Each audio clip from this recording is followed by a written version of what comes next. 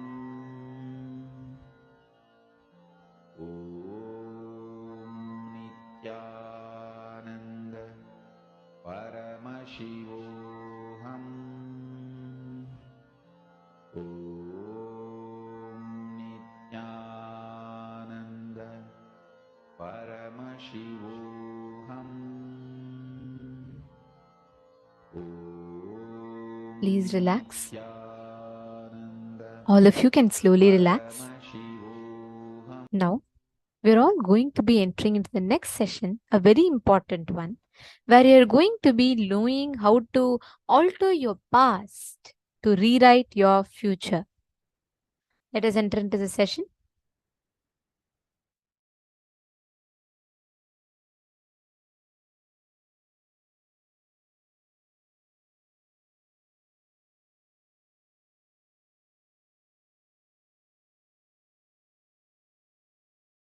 Listen.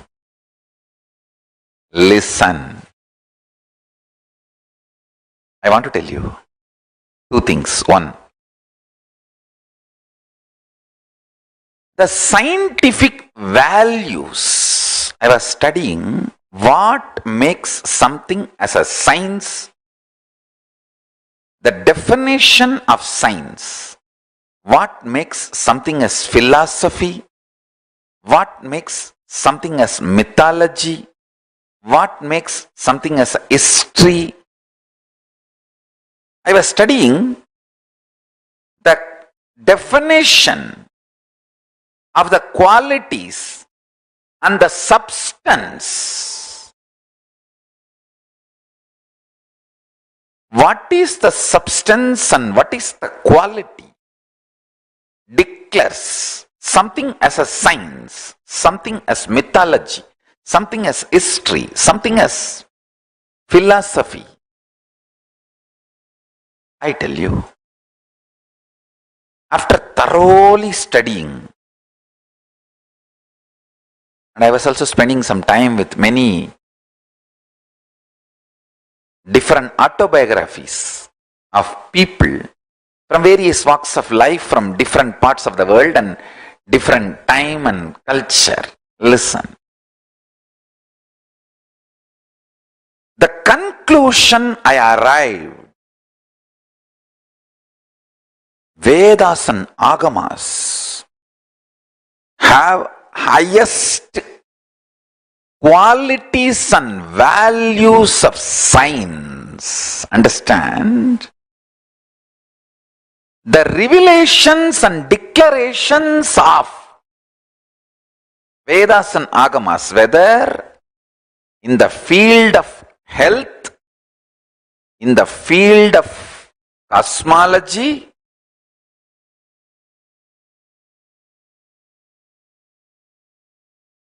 from simple healing your stomach pain to knowing the whole cosmos.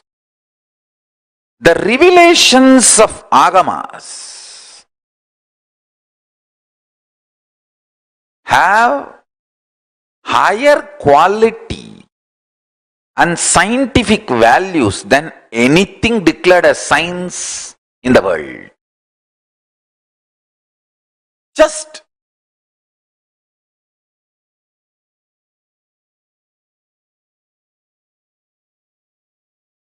I need to wake the whole world to this reality. The Paramashiva Jnana, the quality, listen, the quality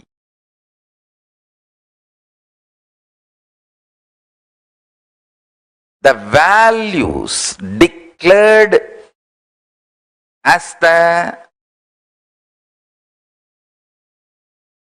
definition for defining something as a science. One example, that objectivity, ability to reproduce, reproducibility.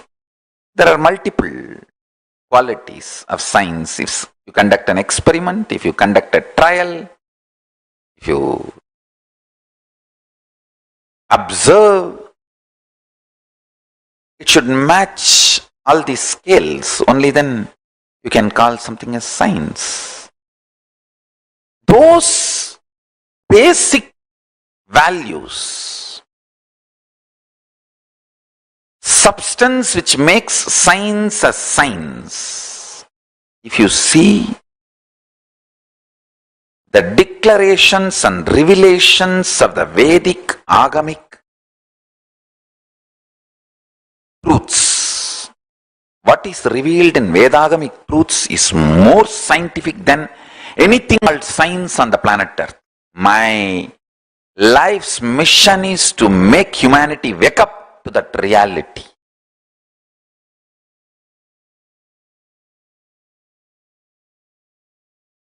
The first statement I am making, past can be completely changed, altered, transformed, deleted, and made to disappear in parts or full, and rewritten as we want. I do not want to leave any doubt. That is why multiple words I am using. Past can be fully deleted, or half deleted, or partly deleted, deleted as we want. It can be transformed fully, partly, as we want. It can be changed, rewritten fully, partly, or as we want. Understand?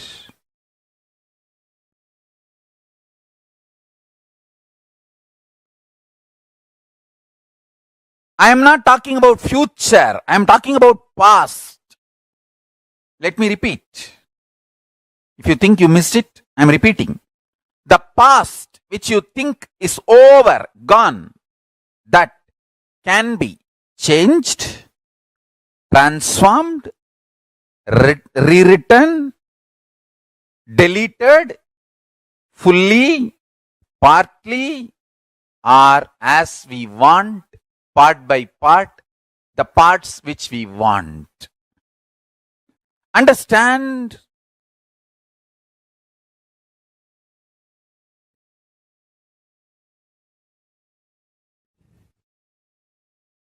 I'll tell you one small incident. I used to make a lot of beautiful deities in clay. I'll collect the clay after the Ganesh Chaturthi. The vendors, the people who make clay Ganeshas, they are basically the traditional family of Kuyavar family. The families who make parts and sell in the village. That families, they make Ganesha during the Ganesh Chaturthi. They bring clay from their lake nearby their house and bring it to the main center of the small town. I don't want to say town. Those days it was not town. It was a small town. They bring the clay and make Ganesha and sell, and the remaining clay they just leave it and go. And the local shop owners, they feel that remaining clay is a big headache to remove. I'll go and collect all of it and start making deities out of it. So I used to make a lot of deities and keep for Navaratri and make Navaratri Utsavam. My neighbor, all my neighbors were part of larger family. So my neighbor, one of my grandmother, either they are part of the blood relatives or distant relatives or literally like a friends and same family. And neighbor, we had one of my grandmothers. I do not know how she is related to me directly or indirectly. Her name is Pattamma, we used to call, and she's a very sweet person. Her husband, one of the grandfathers, how directly or indirectly is related, I don't remember. He told me once, instead of wasting whole day making this deities on your own, just spend few rupee in the shop, you will get it and bring and keep it and celebrate Navaratri. Those days I used to be having darshan of Arunagiri Yogeshwara. I ran to Arunagiri Yogeshwara and said, my neighbor Tata is telling like this, Swamiji, what do you think? Can you tell me what should I do? He laughed and said, all the people who buy from the shop and keep, do you think they get enlightened? They get experience. It is not the deity, it is the time you spend, your energy, your involvement, that makes you enlightened. He made a very beautiful statement. எல்லாத்தையும் பணத்துக்கு சமமாக்குனா இப்ப மொத்தமா பணத்தை பேங்க்ல வச்சுட்டு நம்மளா செத்து போயிடலாமா? வாழறதாம்பா வாழ்க்கை, எல்லாம் பணத்துக்கு சமம் இல்ல. He told beautifully, living is life, not everything is equivalent to money. If everything is equivalent to money, we can put all the money in the bank and then die. Is that life? Understand? The click I had with Arunagiri Yogeshwara, with this teaching, he was telling, our involvement makes life. Our living makes the life. Then I realized why Parivrajaka. I used to think, those days Paramacharya. We used to hear regularly. Paramacharya is walking from one place to another place. After 15 days, we will hear that he has moved to a nearby village. I used to think, why 15 days we have to waste by going by walk? We can hire a bicycle. Those days the bicycles used to be hired. In the villages they will give the bicycle for hiring. 1 hour 60 paise. For 1 hour the hiring charge is 60 paise. If you take 2 hours, 1 rupee. 20 paise discount. The bicycle they will give for lending. Lending bicycle used to be the tradition those days. I used to think, even then I never used to think that let us have a car and all that. We can just hire a bicycle for Acharya and he can bicycle and go to the next village within 1 day. Why 15 days wasting? I used to think. Now I understand. Understand now with 10 vehicles, 2 ambulance, kitchen caravan, restroom caravan, 10 vehicle, I am making people walk.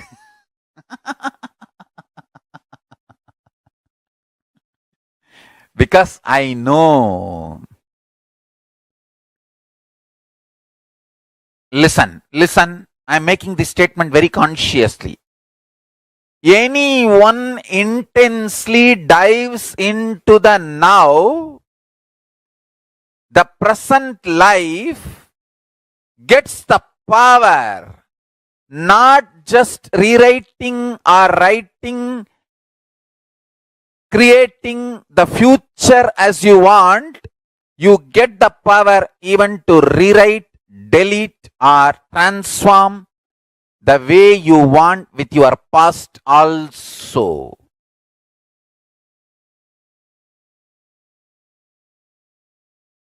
You may think Swamiji will always exaggerate. No.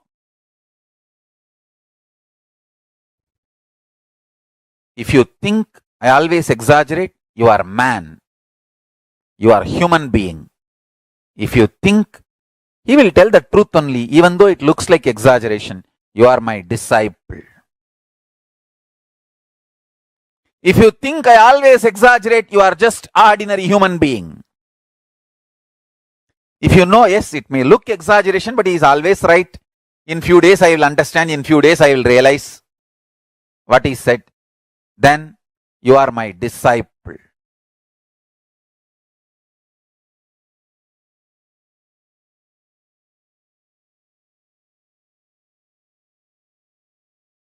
If somebody slaps you, the pain of the slapping disappears in few minutes, but the suffering that he slapped, the psychological effect, who slapped, why slapped, and all the repercussions, that continues to haunt you. Understand? That is why I am saying the matter is different and mind which perceives the matter is different.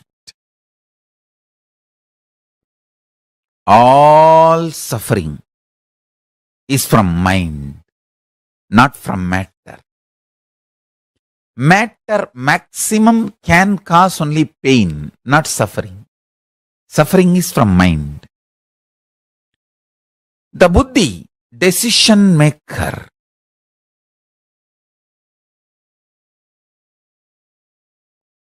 always tries to compromise, knowing the mind is delusion. Understand? That is the biggest problem. See, the buddhi knows the ultimate truth, consciousness, but it always consoles itself. I know this is the highest truth, but this is the practical reality now. So let me respond to it. Understand?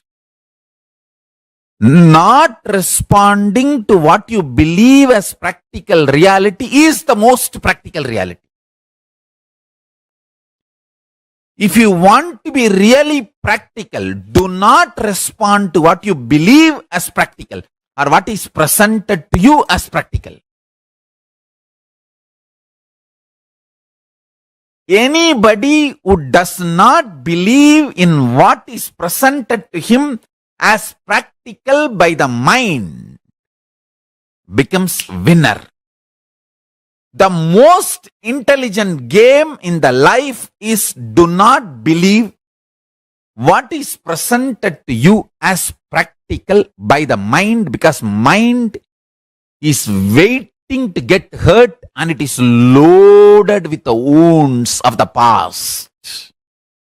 It is going to only repeat the pains of the past into the future or make you believe the pains of the past is going to come into the future, so you can continue to be the slave of the mind. Understand, mind is like your senior subordinate.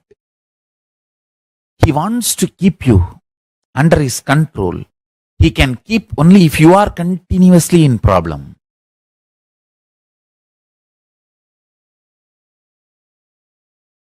So please listen. Even listening will awaken your Kundalini Shakti and you will become enlightened. Kala is the dimension of the universe. In this dimension of existence, matter becomes energy. Energy becomes matter.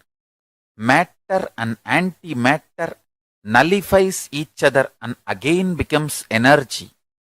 All this happens just by will, without any effort.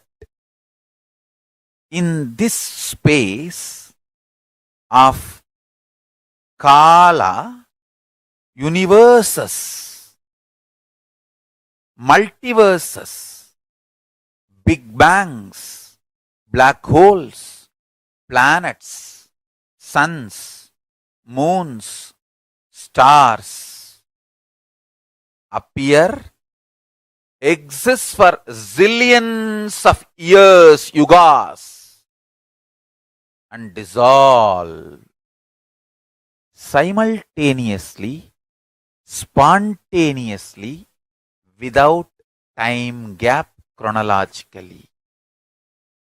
In now.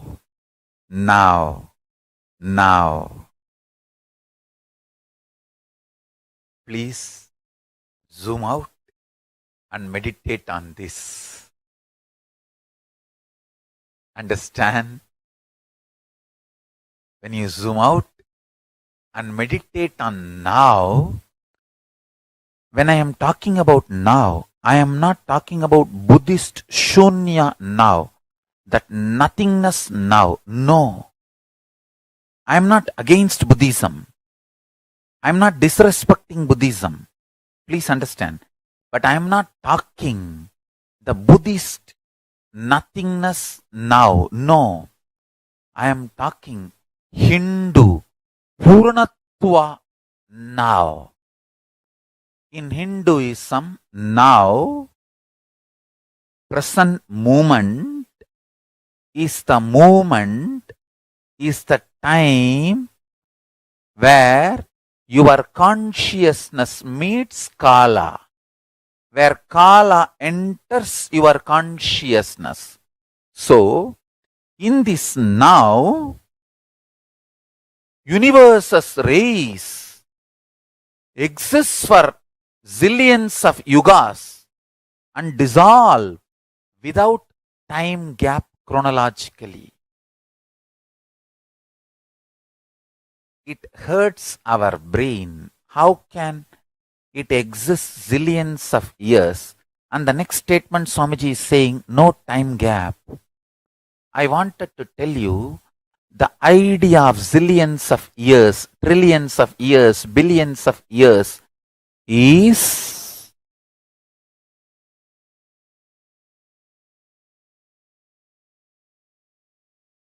relative existence, not existential reality.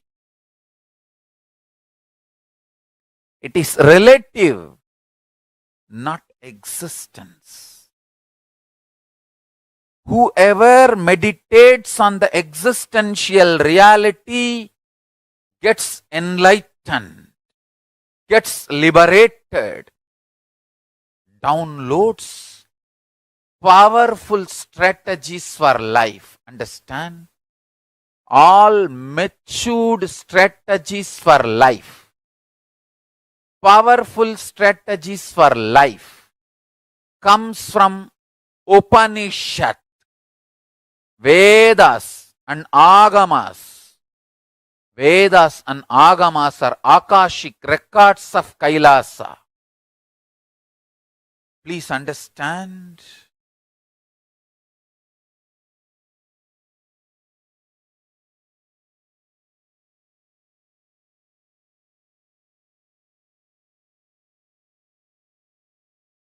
Paramashiva is revealing all these great truths to the world. Please listen and internalize. All these truths are independently powerful and capable to make your consciousness into superconsciousness. Your consciousness is the seed. It is a possibility. If you understand these great truths, it can flower into superconsciousness. The seed is waiting to flower to achieve its completion and fulfillment. Listen and cognize these truths. You will achieve completion and fulfillment, ultimate enlightenment. Listen. The first truth.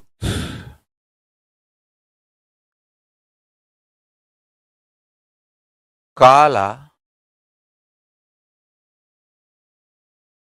continuously meets your consciousness now. So the mood of your body, your mind, your physiology, your psychology, you keep now, plays a very important role in your whole life. If you keep the now in incompletion or hopes, that will continue forever. If you keep the now in the completion and clarity, that will manifest forever. Kala does not meet your consciousness in the past or in the future. He meets your consciousness now, in the present. So, again and again, during your present moment, be in the space of completion. Learn to bring completion to yourself, restful awareness to yourself now, and do not have guilt or worry if you have the influence of the past and influence of the future on present now. Guilt or fear is a one more incompletion that is not going to help. So, not engaging with guilt, not engaging with fear, unclutching with fear, incompletions, guilt is the right attitude. Understand the official attitude towards incompletions, towards guilt, towards fear is unclutching, and all the further manipulation of fears, if you unclutch, life will become worse. all those fears are manipulation of fears. All those multi-level fears do not have the real existence. They are delusion, constantly invading your inner space to destroy the possibility of enlightenment. Please understand. Anyone who comes to simple awareness stops behaving agitated, immature, rough, like multiple personality, all this layered fears, fear, guilt, powerlessness, incompletion are layered. Please understand, this is the Deva Rahasya. They all do not have influence over your present moment. This present moment, you meet the consciousness. Consciousness meets Kala directly. So, any practice you do in the present moment, for example, you declare completion.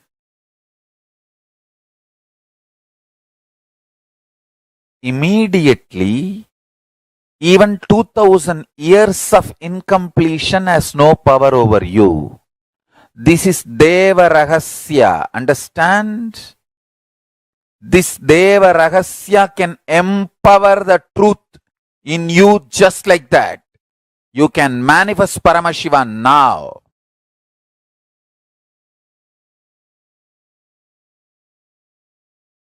Hinduism not only claims, it declares, not only the future can be built as you want, the past can be altered as you want.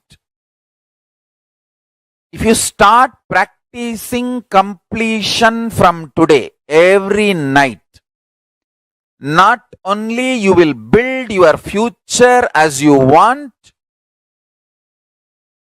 I give you the power to change your past as you want.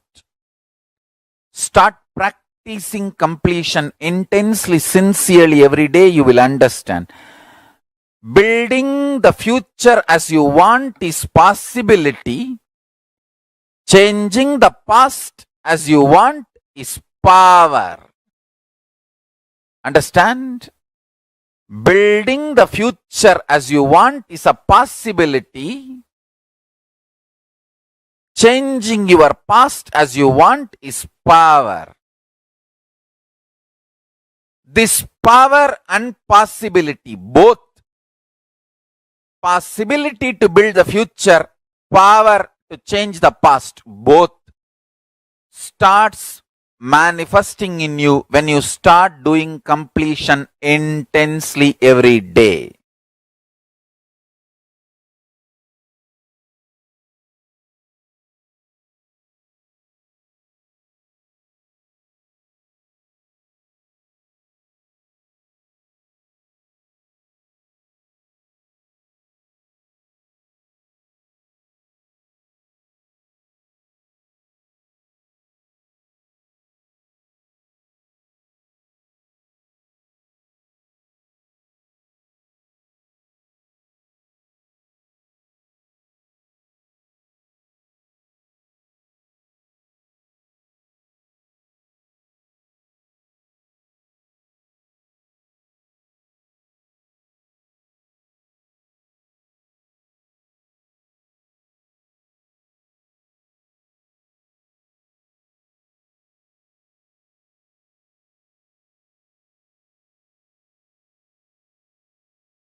Nithyananda. I hope all of us enjoyed this amazing revelation by Swamiji on how to rewrite your future. What kind of a past we had, how that impacts our future, how you can rewrite your future. Powerfully, Swamiji explained, human beings are endowed with the energy to make what they want as a reality in their life. We are not, like Swamiji said, we are not beggars sent to planet Earth. We are not sent as beggars to the planet Earth. God is not a sadist. If you will, planets always come to you. In three ways they come to you. If you are praying, they come to you as God. If you are declaring, they will come to you for in a negotiation table. If you are responding from the space of oneness with Paramashiva, they just do what you see. Understand? We all have the ability to rewrite your future.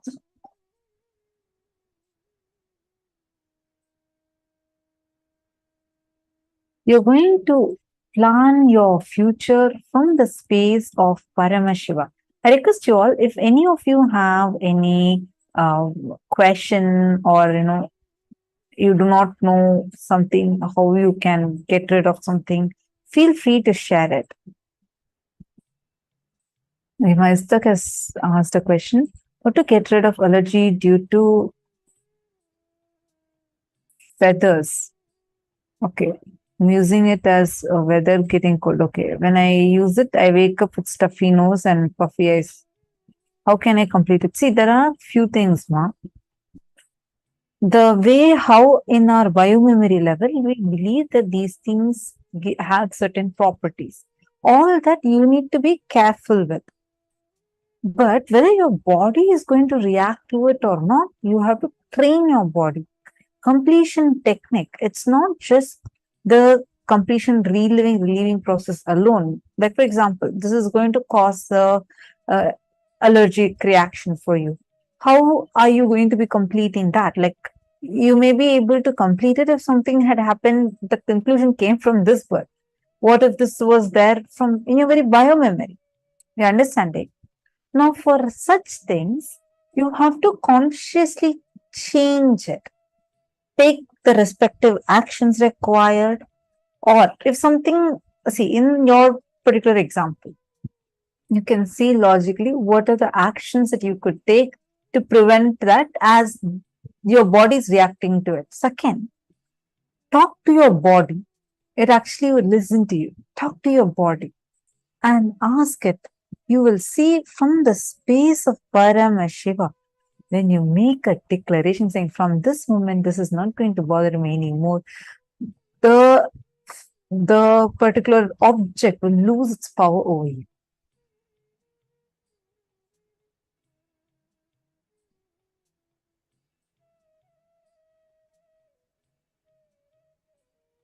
Now, how many of you understood about rewriting your future? Take a moment and please post here. What did you understand? What do you think as what you can do for rewriting your future? Come on. I remember an example that Swamiji gives. Swamiji says, actually, this is an example that Ramakrishna Paramahamsa used to give. If there is filth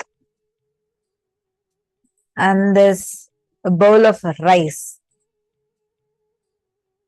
if there is, let's say, there is, shit and this rice, if a fly goes and sits on this, comes and sits on this, goes and sits on this, comes and again sits on the rice, does this 100 times, will you be able to eat this rice? No, right? It sounds funny when we hear this. But that's exactly what we do with our life. We go back to our past, get some of it, and add it to our future. get some of it, add it to our future, and we expect our future to be different. Understand? You are constantly creating your future by taking some past and adding it to your future and expecting future to be a completely new dish. Come on, you have added it from your past. You have to see how you are adding constantly a past reference to your future and manifesting your future exactly like your past. That's why we have many incidents that feel very repetitive. You may say, no. What do you mean by repetition? I meet new people, different times. I have different types of things. I have grown a lot. I have matured a lot. True. Definitely you've matured. But there are some parts where you're exactly repeating from your past to your future. Even the conclusions, the reactions that you carry, the conclusions that you carry inside your body. Like this, there are multiple things that you just take from your past, add it to your future. Take from your past and add it to your future. And expect it to be something new. Someday, something will happen and everything will become all right. Till then, I just need to bear with my mother-in-law. You are projecting your math teacher on your mother-in-law and you expect that, oh, someday she will change. It's not her. Here, you are the person who's projecting it. It's like life is like an empty white board. How you take a projector and project on the whiteboard for seeing the images, or white wall, white screen to see the visuals. Same thing. Life is like a blank canvas. You're projecting what you want and you see what you see because you are the one who's projecting that. You're creating your reality. You're creating the future the way you want it. So what now? Okay, this is something happening. So should we just leave it? No. Arey, we have Swamiji, Paramashiva himself with us. And he's here to empower us to have the ability to change the future, rewrite the future the way you want it, how you intend to be. Understand, your intention is powerful. You can have an intention now. Let's say, Ma Nitya Guru Prasadini wants to become a serving Epitajaman. Now, till now, whatever might have been the thing. So now if she decides, okay, from this moment, this is the kind of future how I want to be, with a simple decision and declaration, your future can change. It can completely transform. Now you will say, what are you saying, Mom? I have had so many desires. You don't know, every day I have a long list, a wish list that I want to give to God. And I'm waiting for that one day that something really miraculous had happened. No, understand, success, winning is a habit. It is not a one-time thing. It's like how Swamiji mentioned yesterday, it's a habit. You need to make it as your lifestyle. When you decide and make a conscious declaration from the space that you are Paramashiva, it'll happen. It'll just happen.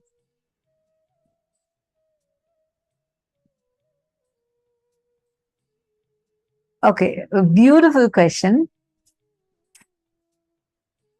Ma Paramashiva Shaktini has asked, Ma, I don't know what kind of situation that we do declarations in, and what kind of situations do the 4 points completion just now.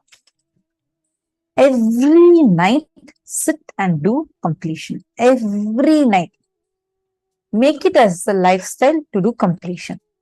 Complete it your entire day. Relive and relieve yourself. In Gurukul, actually, we all used to do this, where we literally do remember our day in reverse order.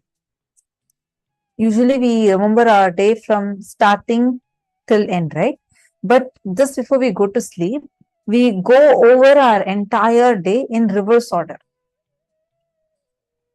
actually that will make you so much more conscious, and you'll actually see what all are the thought currents you had, and we'll relive and complete with those. If any powerlessness is there, we'll actually complete with those. It's very powerful process. Try it and see.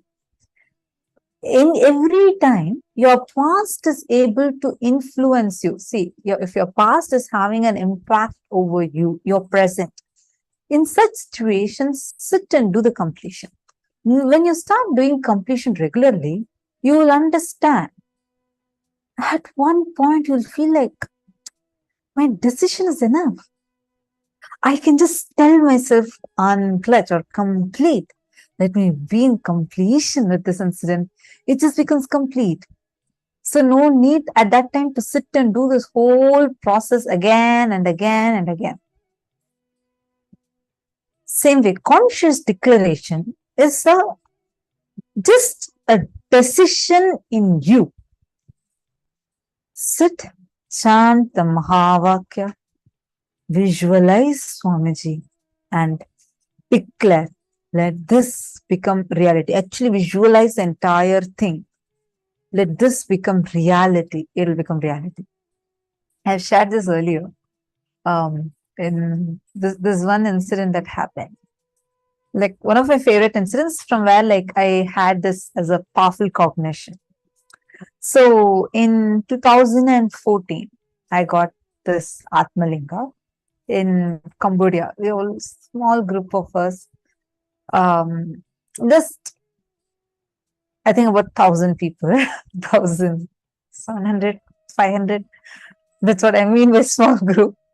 Like only that group of us who had been with Swamiji in Cambodia, we all received the Atmalinga first. No one else had this Atmalinga. And Swamiji had said only one Atmalinga per person, and you can't get a second one. At that time, initially this was the thing. So you can only have one Atmalinga per person. Swamiji had blessed and given the Atmalingas to us. No one else had, and everyone, all other people, like all other Sangha people, even many of the Gurukul kids who did not have, everyone were like, oh my God, can I just see your Atmalinga? See your Atmalinga. It was like, such a thing that they all wanted to see or at least touch once. It was so precious. And so in Gurukul, only a few handful of us had this Atmalinga. So the many kids used to keep coming and asking me, hey, can you show your Atmalinga? And they'll come, they'll touch it, they'll, pray. So I'll always carry my Atmalinga in a small box in a bag. This particular day, it was, I think, Swamiji's Jayanti or Shivaratri, one of these two. So there's grand celebration in the Adinam. Literally, people from all across the world flew in to celebrate. The whole Adinam was crowded. Anywhere you see, you'll just see crowd everywhere. And people all had come, and we were like celebrating grandly. The celebrations are going on. It will start from in Adinam with Swamiji. You never need to ask. It starts early in the morning and goes on and on even till the next day. So celebrations are like non-stop. We have rituals, we have like culturals, we have procession, and with Swamiji having the darshan, individual darshan, and Swamiji will give individual darshan for every single person that would have come.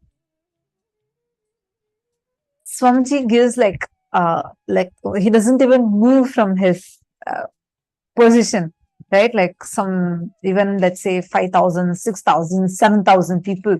Swamiji will sit there till the last person receives darshan. He'll sit with the same smile, same energy, same compassion, sweetness, and give darshan. So it's such a grand celebration just to be with Swamiji and be there. On this particular day, this incident happened in 2015. Morning, Swamiji gave a satsang. And that Swamiji told us one statement. Swamiji said,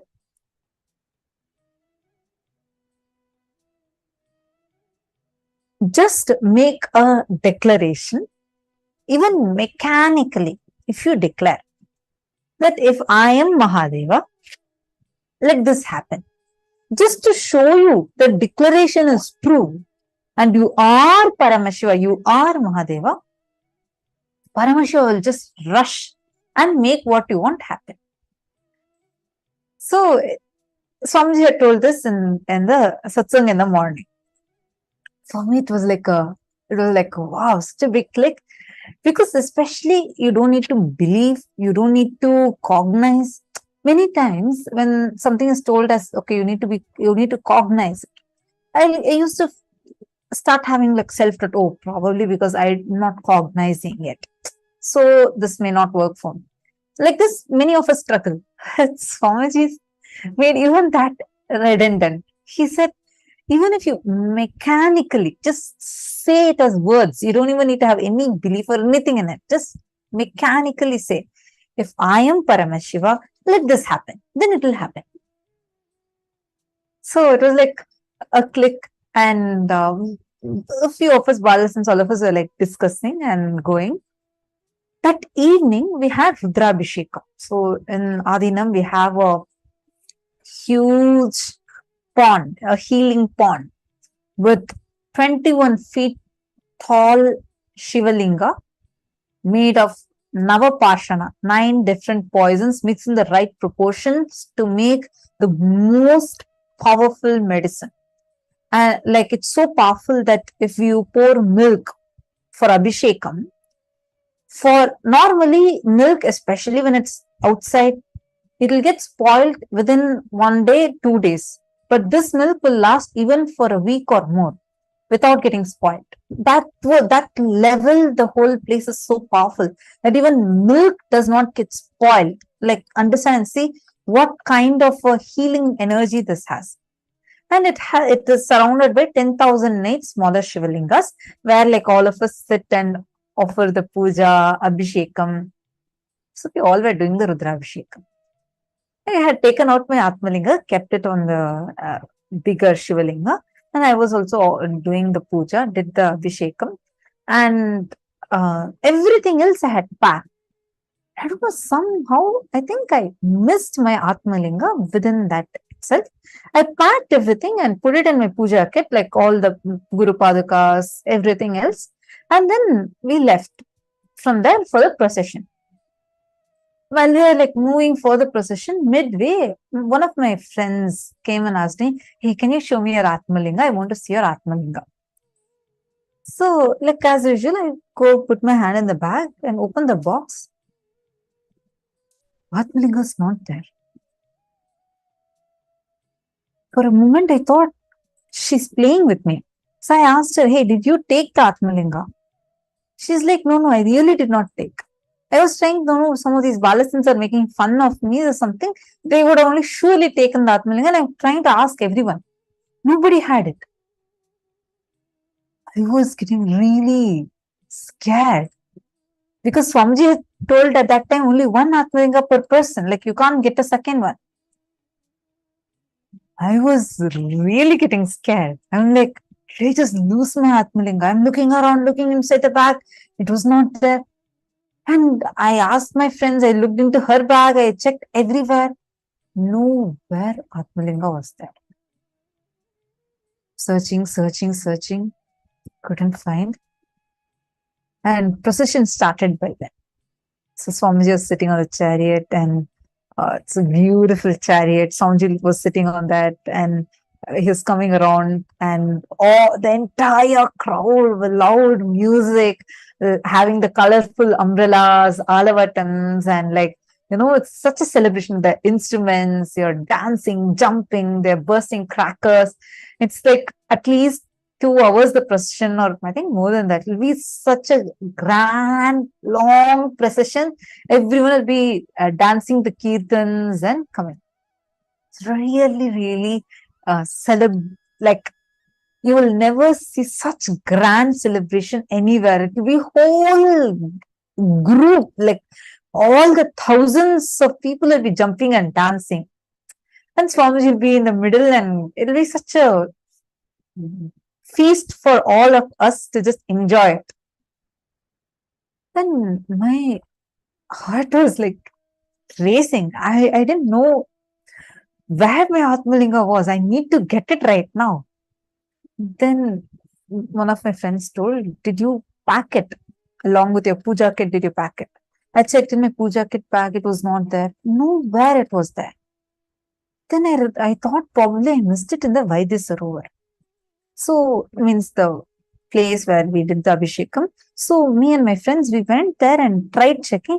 But by the time we went, already a group of volunteers had cleared up that entire area. So, there was nothing, not even a single flower was left behind. I was feeling really, really scared, sad. Like I wanted it, so desperate to get it. All kinds of emotions are happening in me. Just then I remembered what Swamiji had told in the morning satsang. So I said, Swamiji said, when mechanically if I declare that if I am Paramashiva, let this happen, it should happen. So I said, I am declaring. I called a few of my friends also in front. I said, all of you are a witness. I am making a declaration now that if I am Paramashiva and if everyone around me are Paramashiva, by tomorrow morning, 8 a.m. sharp, 8 a.m. Indian Standard Time, sharp, I want my Atmalinga in my Atmalinga box, exactly the way how I will keep it. And I made the declaration. I was so sure, see, Swamiji has told it will definitely happen. I was more curious as to how it's going to happen. And that whole night, I remember, I think this is Jayanti day, if I'm not wrong. Swamiji's Jayanti day. So, like the whole night, I was like trying to open the box and see once in a while, did it materialize or did someone come and keep it inside? Full night passed. No change at all. I didn't find my Atmalinga yet. Next morning came. I tried going back to check if Vaidya Sarovar anything is there. Nothing is there. Yoga got over. Puja got over. 6 a.m., 7 a.m. Only 1 hour left. I still did not get my Atmalinga. I was trying to see again and again. I tried opening and closing the box a few times, thinking somehow it will just materialize or something will happen. Nothing happened. 7:30. Only half an hour left. According to my declaration, by 8 a.m. it should be here. 7:45. 7:58. Like there's 2 minutes left. Still, I did not get my Atmalinga back in the box. I was really getting, like, I was panicking by now. Swamiji has told, so it has to happen. And there's like only 2 minutes left. And I need Atmalinga, it should be inside. 7:59. There's a minute left. And there used to be a bell that goes on. For a minute it will go on just before 8 a.m. 8 a.m. was a satsang time. So before 8 a.m. there is this, for almost a full minute, one bell will be ringing in the meditation hall. It will be like tin, tin. So that sound started. Really, I was like getting really, really panicky now. My thing was by 8 a.m. my Atmalinga should be there. Suddenly, I felt a tap on my shoulder. I turned and saw a random lady. She was a devotee and I didn't know her. She came and asked me, she came and asked me, Ma, is this yours? And she gave me my Atmalinga. It was 7:59. It was 7:59. She gave me my Atmalinga. And I couldn't, I was shocked. I had no idea who she is. And no one except for few of my friends even knew my Atmalinga was missing. And she comes directly. She doesn't go to anyone else. She just walks straight, comes to me and gives this Atmalinga. I check. And it had the same kumkum that I had put the previous night and the previous evening, and the same chandan, everything was there. And so I was sure this was my Atmalinga. And I asked her. So by exactly, and I put it in my box, I closed it and kept. I saw that time, it was exactly 8 a.m. So exactly the declaration I made, Swamiji made it happen. I was quite curious. I asked her, I don't know you, nor you know me. How did you come and give this Atmalinga to me? And how did you know this was my Atmalinga? And then she said, actually, yesterday I went, from the time everybody went to Cambodia, and all the Cambodia Inner Awakening participants, the Shivoham program participants had received the Atmalinga. I was praying to Swamiji that I somehow need an Atmalinga. I also want to have an Atmalinga. So when I was cleaning the Vaidya Sarovar yesterday, I saw that this Atmalinga was there on the Shivalinga. So I thought how nice it is. I thought an Atmalinga was materialized for me. So I took that Atmalinga with me and I was keeping it. I was so happy thinking this Atmalinga is going to be mine from now. And she had taken that with her and she had gone to her room. And it's in the morning. She said she was still asleep. And she suddenly got a dream of Swamiji. And where Swamiji shows her my face and tells her to come and give Atmalinga to me. And that is why she immediately rushed. She just got ready and rushed. And exactly as per the declaration, just before 8 a.m., she came and gave my Atmalinga. And I still have it. And this is that same Atmalinga, and I still have it. See, this one incident for me, it was not anything else. That one declaration, mechanically, no some powerful cognition, no some visualization, nothing I did. One thing, Swamiji told in the morning satsang, even if you mechanically declare, he will make it happen. Just to make us realize that, oh, you are Paramashiva. See the extent to which he goes. He goes even to another person's dream, gives a darshan there and tells him just to make one declaration of yours to become reality.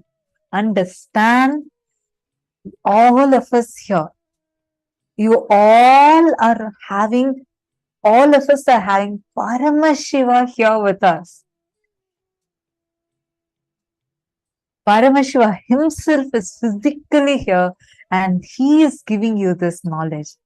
And just the moment you connect with him and the moment you declare, you will see he will rush to make that happen. That is why it's so sweet. It's not like, some visualization you need to do, some technique you need to do, nothing. You just connect to Swamiji. He will make it happen for you because he is just waiting to make us realize that we are Paramashiva. He himself is there residing inside us. Just the moment, honestly, I can tell all these cognitions now, but for me at that time, when I wanted it, right, like I needed my Atmalinga back, that was the only thing running in my head. And like I knew Swamiji told in the satsang, so definitely, like if I do, it will work. But see, even if Swamiji had made it happen by Swamiji had manifested the Atmalinga by evening or even by night, it would have been a great, amazing experience. But he waited till the last minute because I declared saying 8 a.m. So he waited till 8 a.m. till that last minute. All kinds of fear, that panicking, everything, all drama happened inside. He just waited, played, and at last, just showed, hey, I am here. Here I am manifesting it for you. Understand, same thing, even in your life. Many times you will feel like, oh God, like someone was saying the other day, oh, I have asked this boon and I'm waiting for this boon to happen. Be very clear. It is He who is playing with you. And look, because that became so special. Now what? It's almost 10 years, going to be 10 years. But still, that incident is so like vividly there inside. And this happened almost 10 years back. But that experience so strongly, it is there inside. Because that is the compassion of Paramashivam. He just wants to show to us that he is there for us. It is he who's playing this whole thing. Whenever any tough time comes, your incompletion you're facing, you're not able to face something, just remember this. It is Paramashiva doing this whole play in your life. Swamiji is doing the whole thing. He is just doing his Leela. Otherwise, see, every moment, whenever everything is happening nicely, we don't ever even understand or remember Paramashiva is doing all this. Only when problems come, immediately we point our fingers saying, oh, look, why God is giving me all this. That is why the moment, like I always feel, oh, this whole play he is just giving just so that when he just manifests for us, we understand how he is manifesting for us and the compassion of Swamiji, the compassion and love that he has for us and how he is manifesting for us. So I hope I answered your question. Just your conscious declaration is connect with Swamiji, and anything you declare consciously, it will just manifest for you.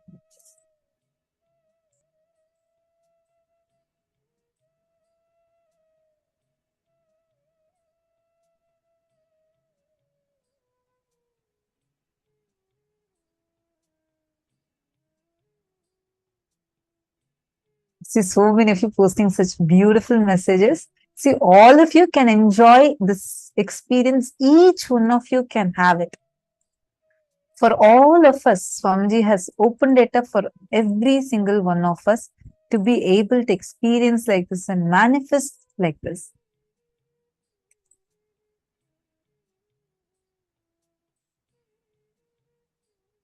Okay, now let's all move to the power manifestation now.